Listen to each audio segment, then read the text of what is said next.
Hey everyone, welcome. I'm going to be talking a little bit about the game, what happened this past week, and what we're looking forward to next week. So I just want to start with a recap.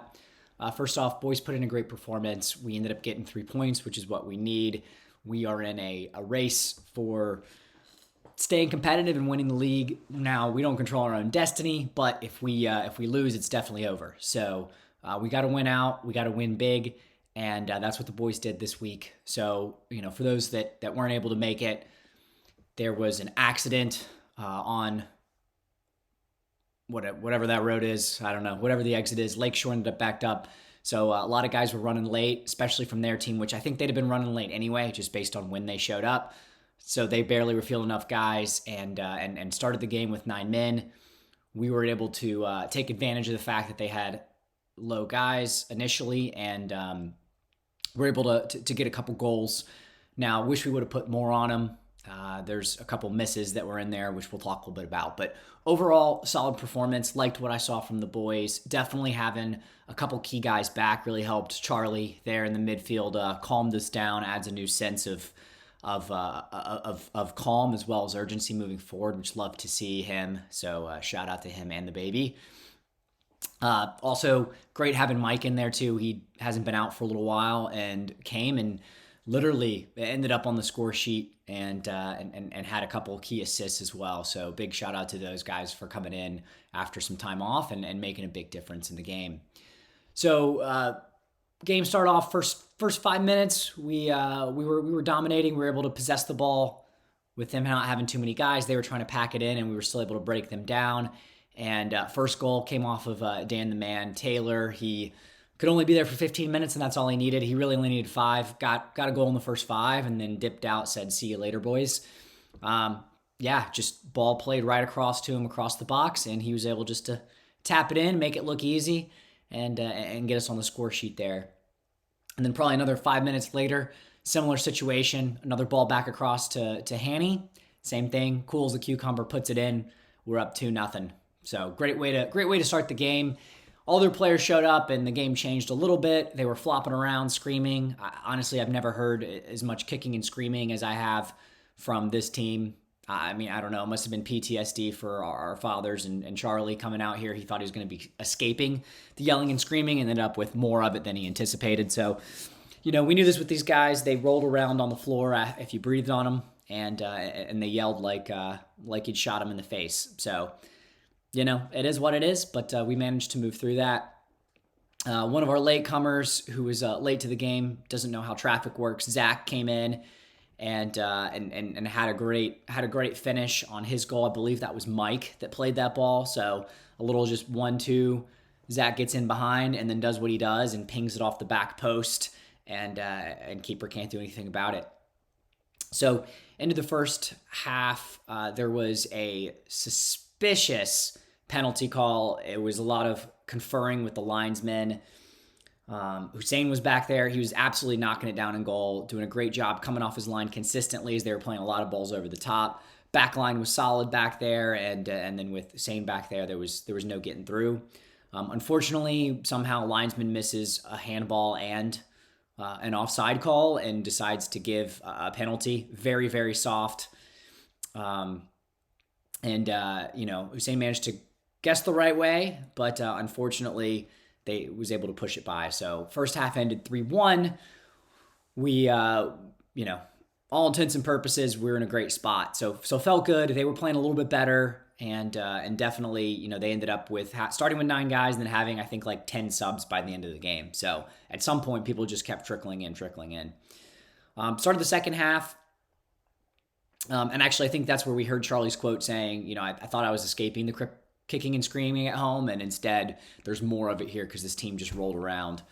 Had a great run from Jeff there at the beginning, just streaking through. Got fouled 1-on-1. Keeper took him out just inside the box and got a penalty. Unfortunately, I think he was just too out of breath to sit down there and bury it. He hit a really strong ball. Unfortunately, the keeper guessed the right way, bounced back, and was out. But great strike. Loved the confidence stepping up there and just the way that he knew he was going to get hit on that 1-on-1. took it like a man and ended up getting the penalty. Later on, we had another Mike-Zach hookup, a little 1v1. I think this one was actually off of a Hussein punt, so they were playing really far up, and he hit a deep one. There was a weird little back trap, played it to Mike. Mike finds Zach through. Zach this time buries it near post because, once you got to give each post love, right? So back post, near post, and we're now flying. Later on, we've got Hunter, who clears a ball, picks the ball up from the back, does some good defending, finds Mike on a long run. Mike takes it even from 40 yards out, buries it. Boom, welcome back. 2 assists and a goal, not bad, which was awesome to see. At that point, Mr. Bailey stepped up. We decided to put in our ringer there at the end. Up top, and you can't deny him. He makes his own chances, won a ball off of their midfield back line, running at the defense, and just buries one. Takes his shirt off. Referee doesn't even see it. He's so impressed, doesn't give him a card, doesn't see it. Their goalkeeper starts yelling, gets his second yellow, gets sent off at the end of the game. Game ends. Good guys, aka Outlaws, walk away with 3 points and some good goals to go with it. So that's the match recap. The chase for the title race continues, and I'll field some questions here from the press that came in. I think the big thing is what's going to happen with Man City next week. That one right there is going to be a good game. They are struggling to get guys out there, but they're a quality team. So as long as we show up, play our game, there's no way that we can't win. And for context, the first place team that we're chasing, Steel City, I think that's who it is. Whoever they are, they put they put up a 6-0 performance. So I'd like to see us outperform. We need to make up some goal difference. So this really should be a 10-0 game, especially if they can't get enough guys out there. So a lot of prolific scoring, expecting a Hattie out of multiple folks for next game.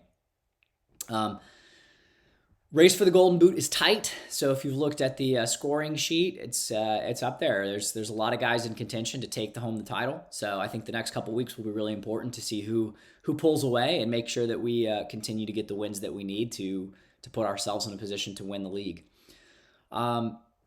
Question from the press: can we expect more elite two-way performances from Bailey? Yeah, I mean Matt's shown up and played some strong defense, not just this past week, but the week before. He was solid back there, looks great, and then comes out and gets a goal. I absolutely expect more elite two-way performances. I know that he'll try to temper expectations and say no, but I see him continuing to move up the shirts off stat in in the score sheet, and the only way to do that is to get on the score sheet. And I fully expect him to do well there. So we'll see. Will Kevin Hicks return from injury this week? And are the rumors of a sale to UNFC legitimate? Look, Kevin's always an anomaly. He shows up when he feels like it. I don't know. I expect to see him before the end of the season. Will we see him next week? Who knows? Will we see him in an Outlaws uniform? That's another question. He might just turn up for the banter and for Bruce. You never know. You never know with Hicks. So we'll see. And I wouldn't be surprised that the sale to UNFC is true. There's always a lot of interest in Kevin for multiple reasons. Sometimes it's positive, sometimes it's just to talk shit. But there's always a lot of outreach. So yes, there have been some calls. I know that Bailey's been pushing them off. Can't say what's been going on in back channels. That's going to be one to have to check with Hicks himself. But from what I understand, there's always some interest. Whether it's positive, negative, who knows? Are the rumors true that Umar flew Braxton to Europe to sign him for an over-30s expansion team? Look, we know Braxton was in Europe, and we know that he was with somebody over in Europe that's from Hoover and seems to enjoy soccer. There were some rumors that Umar was over there. I cannot quell the rumors on this one. This is one we're gonna have to talk to Braxton, but I don't see him signing with Umar's expansion team. There's a lot of ifs here, but at the end of the day, I cannot deny that rumor. the facts are the facts. Braxton was in Europe. Umar might have been in Europe at that same game, El Clasico. So, I can't dispel that rumor. How did you miss those open goals? Look, I knew this was coming from the press. You guys are never let off. But yeah, I mean, Hanny played an absolutely beautiful ball across. I called for it, and it was right there. It was a tap in. For some reason, I decided to check over my shoulder because I thought there was pressure. There was nobody for miles, and took my eye off the ball, bounced over my foot, and just absolutely missed it. So that one's on me. And then a couple others with the keeper. Just should have done better. Should have taken touches. So you know what? I take the responsibility for the fact that we didn't make up any goal difference. Could have had a hat trick there, so that's on me for that, boys. And just missed Diallo there at the end too. He had a beautiful run across, played a little bit too hard and too far in front of him. Otherwise, that would have been another easy goal there at the end. So, I take responsibility on our loss to goal differential there, and we'll do better next time, boys.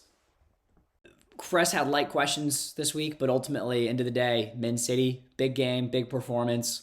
Boys need to step up and score. And at the end of the day, Golden Boot race is wide open, and right now, shirts off also open. So will we see our first red card from 2 yellows taking shirts off? Remain to be seen. I hope that doesn't happen, but if it does, hopefully it's in the last minute of the game. So that we don't have to play down 10 men. But I'm not putting any ideas in anyone's head, but just something to be aware of. There was a question about what happens if everybody takes their shirt off. I do not know. As long as we have a full line change, we can just put in 11 new guys and we're good to go. But remains to be seen whether that celebration will come out this season or not. TBD. That's all I got time for today, boys. And thanks for showing up for this week's presser.